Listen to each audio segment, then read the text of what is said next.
हिमाचल प्रदेश की गोद में बसा एक बेहद खूबसूरत शहर धर्मशाला, जो कि जाना जाता है अपनी खूबसूरती और तिब्बतन कल्चर के लिए। इसी शहर से लगभग 30 किलोमीटर दूर पहाड़ों के बीच बसा एक सुंदर गांव जिसका नाम है कारेरी विलेज।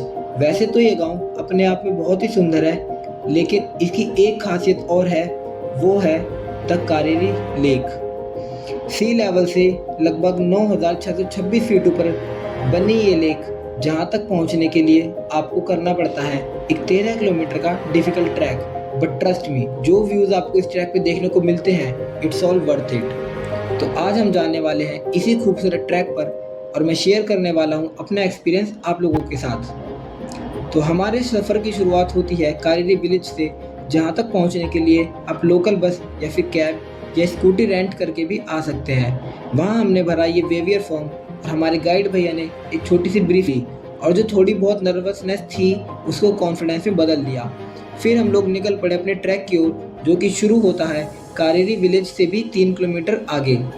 वैसे तो हम 2 लोग ही थे, लेकिन ट्रैक स्टार्ट होते होते हमारा ग्रुप 10 लोगों का हो गया था। एक्साइटमेंट बहुत ज़्यादा थी, जिससे कंधे पे टंगा हुआ बैग भी भारी नहीं लग रहा था।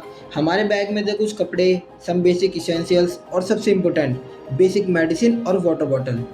ट्रैक की शुरुआत होती है और हम एंटर होते हैं एक डेंस फॉरेस्ट में, और हमारे साथ साथ बह रही थी न्यूड रिवर, जो कि सीधा बह के आती है कारेरी लेक से। अब हमें पूरा ट्रैक इसी रिवर के साथ साथ चल के पूरा करना था। कुछ किलोमीटर के ट्रैक के बाद हम पहुंचते हैं अपने पहले स्टॉप पे। वहाँ हमने थोड़ा रेस्ट किया और कोशिश की मूवमेंट्स को कैप्चर करने की अपने कैमरे में। और हाँ, बॉलीवुड तो हमारे दिल में बसता है, तो ट्राई किया शाहरुख खान का ये आइकॉनिक पोज और रणबीर कपूर का नदी में मुंह डाल के पानी पीना।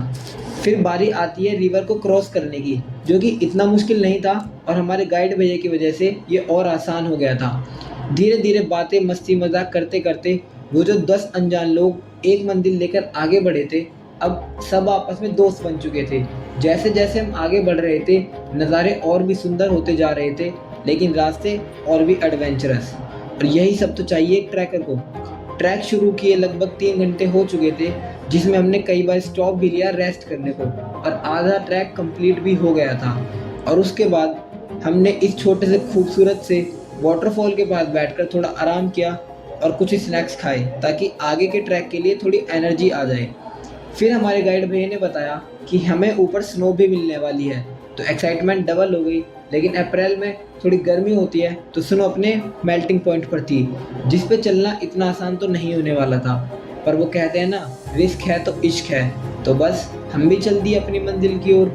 फिर लगभग 2 घंटे की मुश्किल चढ़ाई करने के बाद फाइनली स्नो पीक माउंटेन्स हमारे सामने थे, जिन्हें हम धौलाधार रेंज के नाम से भी जानते हैं, जिसको देखकर मानो सारी थकान जैसे गायब हो गई। थोड़ा और ऊपर जाने के बाद अब हमारे कैंप्स भी दिखने लगे थे। जी हाँ, आज की रात हम इन्हीं पहाड़ों के बीच बिताने वाले हैं। बर्फ पे चलते हुए थोड़ी देर बाद हम अपने कैंप तक पहुंच चुके थे, लेकिन लेक अभी भी 300 मीटर दूर थी।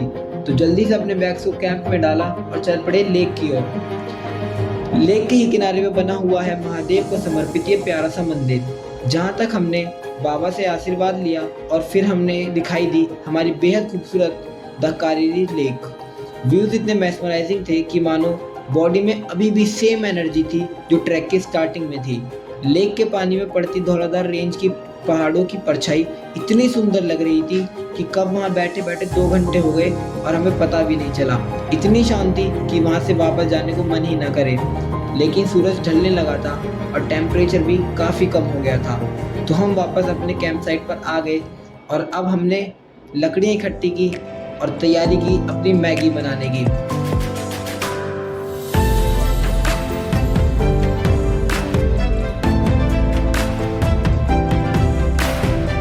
रात का डिनर करके बॉनफायर किया, जिस पूरे ग्रुप ने बहुत सारी गेम्स खेली, मस्ती की। और रात को वो बड़े बड़े पहाड़ थोड़े डरावने तो लग रहे थे, लेकिन चांद की रोशनी और सितारों से भरा हुआ आसमान उतना ही खूबसूरत भी लग रहा था। तो ये थी हमारे ट्रैक का पूरा सफ़र, and trust me, give a chance to this track and you will never gonna regret.